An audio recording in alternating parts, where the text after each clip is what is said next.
If you ever go to France and you get a salad that has a vinaigrette on it, it's basically this recipe, a basic 3-to-1 French vinaigrette.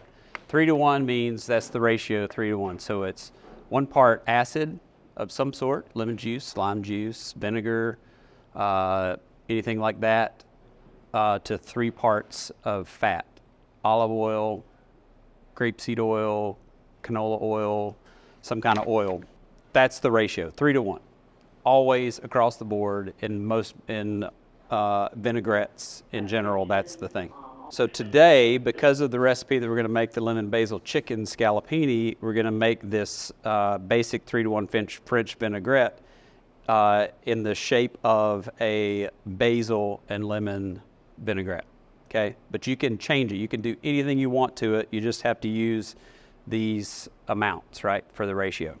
So, so we got 1/4 cup of lemon juice, and if you scroll on down a little bit, it's 3/4 cup of oil or whatever of your choice. And we're going to use a blend of olive and canola. The reason I use a blend of olive and canola is because olive, if you refrigerate it, will coagulate. So if it gets cold, it'll tighten up. And then whenever you take it out of the refrigerator, the vinaigrette will separate, it will break. So what we're doing with this vinaigrette is we're making an emulsion. Everybody knows what an emulsion is.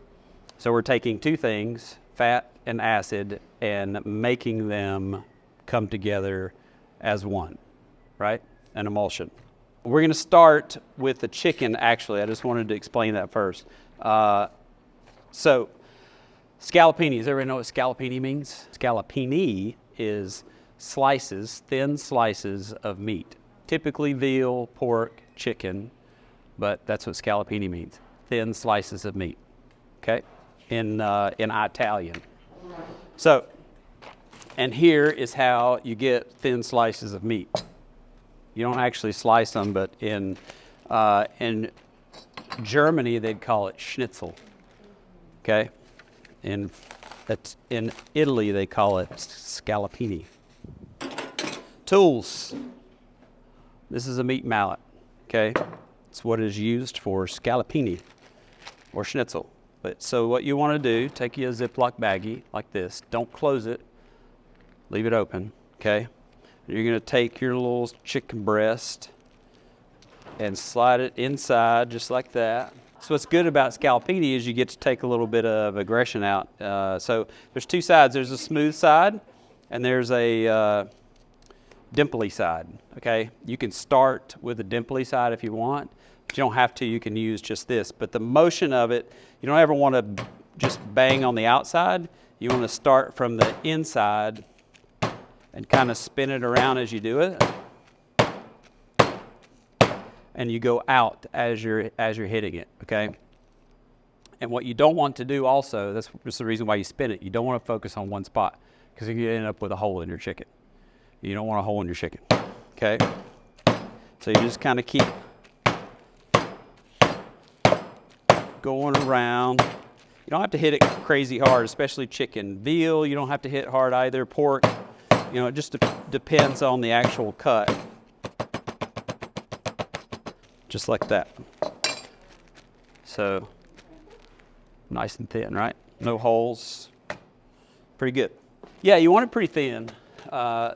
The thinner it is, the faster it's going to cook, the more evenly it's going to cook, that kind of thing. So I'm going to pull this guy out. But yeah, you can see it's pretty thin, still intact. There's no thin like bad spots. And just FYI, you can take this off if you want. When it comes to chicken, you know, this isn't sinew, this is just fat, and that's going to melt away as it cooks, okay? So I don't ever take it off. But remember the motion is this. The motion is not this. You know, you're not Mario. And the good thing about using the Zip-lock Baggie is you don't get a bunch of chicken mess all over the place. It's contained well contained within the bag. All right, last one. Also, if you use the dimply side, you're probably gonna put holes in the bag, so that's the other reason why. And so when I'm first starting out, and when I hit it, I kind of go down with the edge because it breaks the muscle up, and that's what gets it.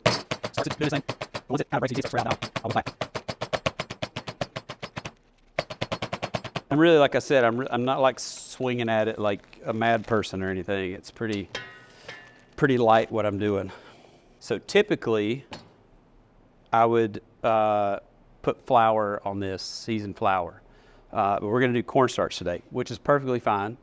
The basic gist of it, number one, you get a little bit of crunch and that kind of stuff on the outside of it, but also it helps thicken the sauce that's in the pan that you're going to make when you're in the process of doing it, right?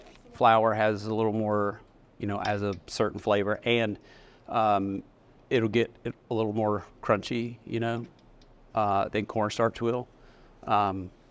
But either way, doesn't matter. And if you've not used cornstarch before, it's real fine, so you have to be careful versus flour, because when you're cooking with cornstarch, it'll burn faster than if you're cooking with flour. So just be careful. When we put these in the pan and we start to cook them, we're gonna cook them on kind of a medium-low heat. Just remember that. So I'm gonna salt and pepper first, and I'm gonna do both sides.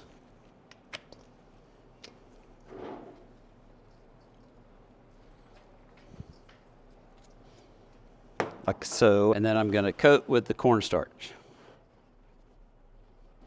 You don't need a crazy amount. Cornstarch is actually, it's a pretty strong thickener. So that's why I say you don't need that much, because flour, you'd need about double the amount to get the same results. I'm gonna put a little bit of olive oil. I'm also gonna put a little bit of butter, because butter's better. So, and the reason I do that is because I would use all butter, but butter has a really low smoke point and flash point. There's smoke point, flash point. Smoke point, obviously, it smokes. Flash point means it catches on fire. So I put some olive oil in there because the olive oil has a higher flash point. I'm gonna go ahead and I'm gonna slice a little bit of this off because we're gonna need it again, because this isn't enough butter. There's never enough butter. Cutting these off, I got them melted and everything, they're warmed up, but I wanna get all the rest of this stuff finished up first, because once the chicken is browned and taken out, I wanna be able to have everything else ready to put in the pan. And so the French term for that is mise en place. Does everyone know what mise en place means? Everything in its place, okay? Mise en place. Like I said, I want to have my shallots, my capers, my basil. I want to have all that stuff, the lemons and everything. I want to have all that stuff cut up, juiced, ready to go, so that when the chicken is done, take it out, boom, I throw the stuff in there, I mix it up, I add the chicken back, and we're off to the races, right? So, capers. Everybody know what capers are? Little special, little briny, little caper berry little thingies. I have fresh basil from right out there in the garden. Shallots. Garlic, fresh shallots, fresh basil, capers. This is some Dijon, gonna be for the other stuff. So, now I'm gonna move this out of the way so you can see what I do here. I'm gonna take my garlic. I'm gonna take 3 cloves. Super easy. A lot of people are like don't know how to use fresh garlic, and fresh garlic is way better than using the crap in the jar. So you're gonna take your little, and this class today is all about getting out your frustrations, right? So take a wide knife, wide this way, not wide this way. Put your little garlic clove on the cutting board and smash it. This one, smash it, smash it.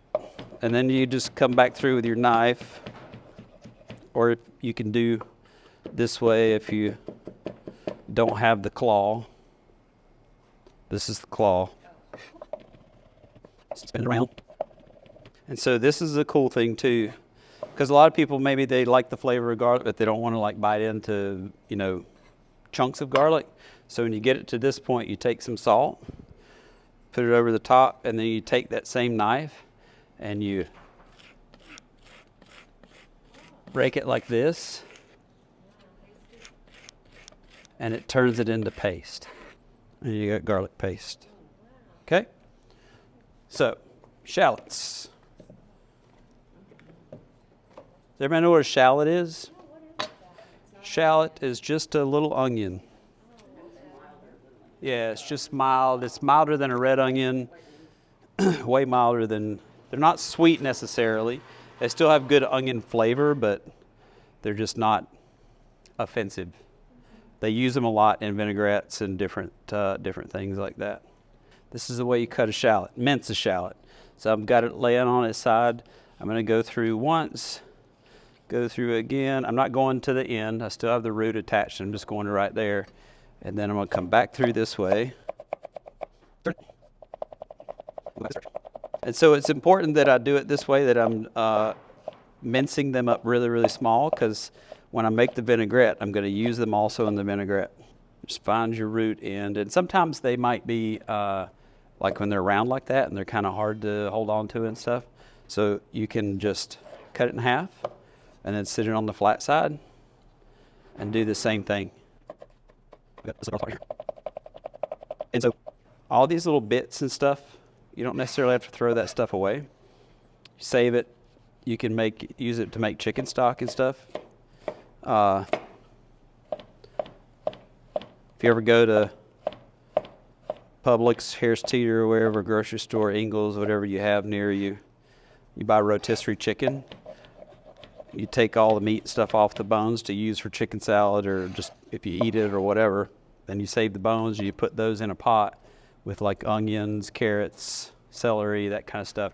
Simmer it for an hour and you have homemade chicken stock. So take your basil leaves and kind of pile them all on top of each other like this. Once you get them piled up, save some of them. We'll use them at the end for garnish. But once you get them piled up like this, then you kind of fold them over and roll them up on top of each other. And this is called chiffonade in French. Does anybody happen to know what chiffonade means in French? Ribbons. Ribbons. Chiffonade is ribbons in French. Capers, I'm just going to kind of do kind of the same kind of mashy thing. Capers are kind of soft. So I'm just going to kind of mash them a little bit like this. And they're ready. Just turn the knife sideways and just kind of, like I did the garlic paste, I just kind of mashed them. They're a little bit easier to handle that way, and it lets out some of that brininess, the part of it that's so good. Stove's back on. Medium to medium low. So vinaigrette. While I'm waiting on this to heat back up hot before I put the chicken in there, we'll make a vinaigrette. Whisk. Lemons. Wet towel. So you take your towel, right, and you roll it up, put it in a little circle like that, set your bowl on it, so when you whisk, it doesn't do this. Like, so I don't want that to happen. So you put it in here so that when you whisk, it stays still, right? You see that in a minute. All right. We'll do one over here and two over here. We'll turn them up just a little bit to get some more sizzle. We go through a lot of gloves in the kitchen. All right, vinaigrette. Dijon mustard. And I actually decided when I was back there that I was not going to use that Dijon mustard. I was going to use this Dijon mustard. So this is whole grain Dijon mustard, so it's a little more spicy. It's got a little more oomph to it. And all the things, right? So we're going to put some shallots in. We're going to put some of the garlic in. Not a whole lot. So we want to have the majority of it for this. So just pay attention to what's in the pan, right? Pay attention to it, but don't sit and mess with it. Don't turn it and do this, do that, and move it around a lot and that kind of stuff. In the beginning, if you start to see it starting to brown around the edges, you can just make sure that it's loose and not sticking, but then just leave it. Just don't mess with it, okay? It's one of my biggest pet peeves is seeing people when they cook, like grilling or anything like that, they put stuff in there and they just sit and mess with it, turn it and move it, and do all this stuff, and you don't get any sort of brown. If you're moving around and that kind of stuff, you're going to cool the pan off, and then all it's going to do is steam. So if you just leave it there, sit it, let it do its thing, you'll be much, much, much better off. Okay, back to the vinaigrette. Does everybody know what this is? And what this is? This is a zester and this is a juicer. We are going to zest a lemon. And when you're zesting, all you're looking for is just the yellow on the outside. You're not looking to get into the white part because the white part's bitter, okay? So you just want the yellow zest from the outside. So once you get around it one time, you can cease and desist. So if you go to the store and you buy lemons or limes and they're hard as rocks and that's all they have, then you bring them home and you sit them on the table and mash on them and roll them like this. It'll loosen them up and make it easier to juice. Sí, te hago Mike.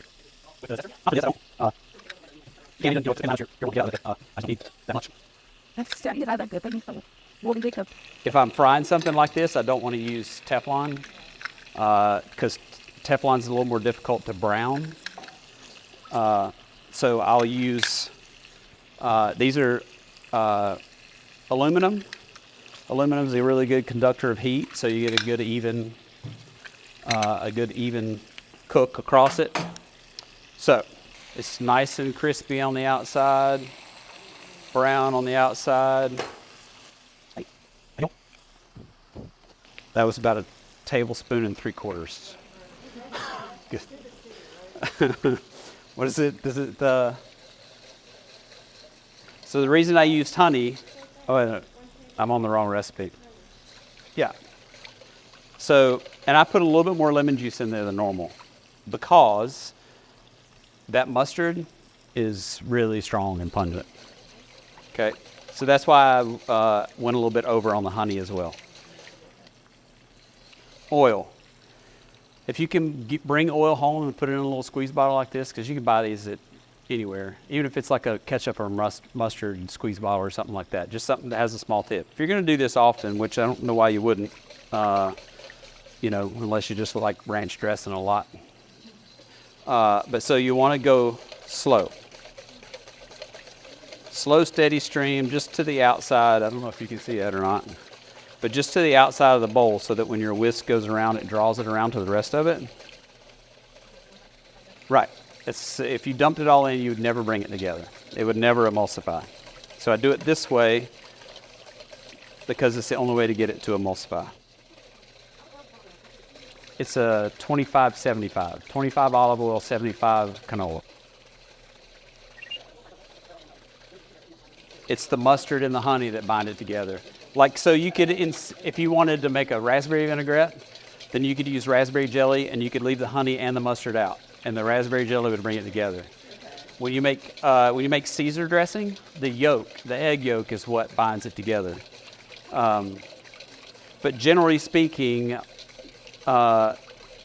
most vinaigrettes, it's going to be mustard that's going to bind it together. But see how nice it is to not have my bowl slapping around the table like crazy, or having to ask somebody to come over and hold it for me while I'm doing this. What? Oh yeah, well they make bowls that have rubber bottoms, but it doesn't keep them from tipping over and that kind of stuff. And sometimes when I'm whisking, I get a little cray-cray, because if you bounce up the side, see how it moves like this? So if you're bouncing up the side, it could tip over. Salt and peppers. And I waited to do the basil. And the reason I waited to do the basil is because if I put chiffonade basil in here and then tried to whisk it, all the basil would end up here instead of there, okay? So, but I like the chiffonade basil. I think it's pretty when it's in there like that. So I'll add it right here at the end, and then instead of whisking it in, I'm just going to stir it in. So you guys can see that, right? It's emulsified. It's together. It's going to be pretty pungent.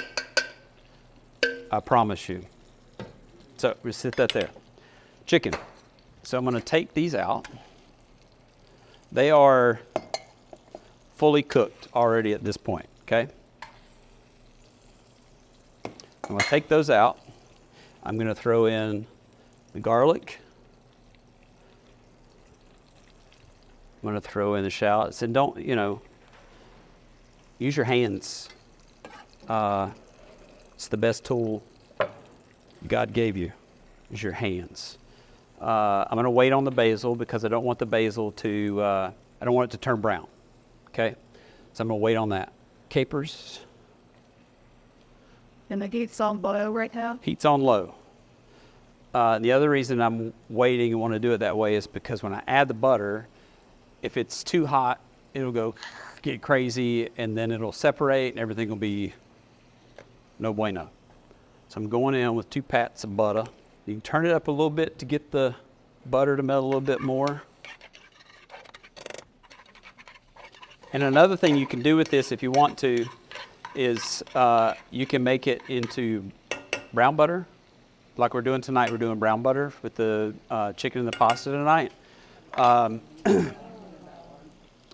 brown butter is just that. But the key to brown butter is doing it low, doing it on a low flame. It takes time, like anything else, everything else that's good, it takes time to do it. But you put it on a low flame because you turn it up too high, you can't control it. It'll get too hot, too fast, it'll brown, then it'll turn black, and then you're toast at that point. The last lemon, I'm gonna juice onto one side, and then the other. I'm going to go back in with chicken. This right here, that's the goodness. This is the stuff that people at home don't think about. When you're in restaurants, it always gets thought about. That's the stuff you don't want to miss. So I have this spoon because this is what I'm going to do, right? I'm going to tip it on its side, and I'm going to take all that, put it right back over the top. Pasta, potatoes, polenta, anything really. Roasted potatoes, mashed potatoes. All right. So what I'm going to do is I'm going to take the chicken back out again because I'm going to cut it, right? I'm going to turn the stoves off. I'm going to add the basil now. Maybe a few more capers. Salt and pepper. All right. So you can slice this way if you like. You can do like a bias kind of thing like that. That's a little cray-cray fancy, but I just wanted to keep it warm. Yeah. That was for you. Doing that for you. This ain't gonna be a lot to eat, but you're getting ready to have dinner anyway. So, I'm just gonna take this a little bit over the top. And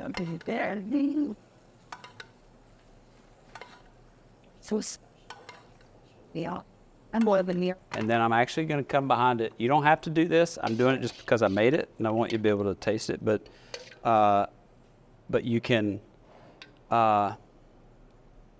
use this to dress a salad and have a salad on the side, like if it's lunchtime or whatever. I mean, imagine if you had all this stuff and it was ready to go, and you fry the chicken real fast, put it in there, and then mix up a salad, some tomatoes, some greens, some cucumbers, and you've got lunch, and it was super easy. It's fast. It's healthy. Like that. And you got some little basil leaves. You can throw a basil leaf or two on there.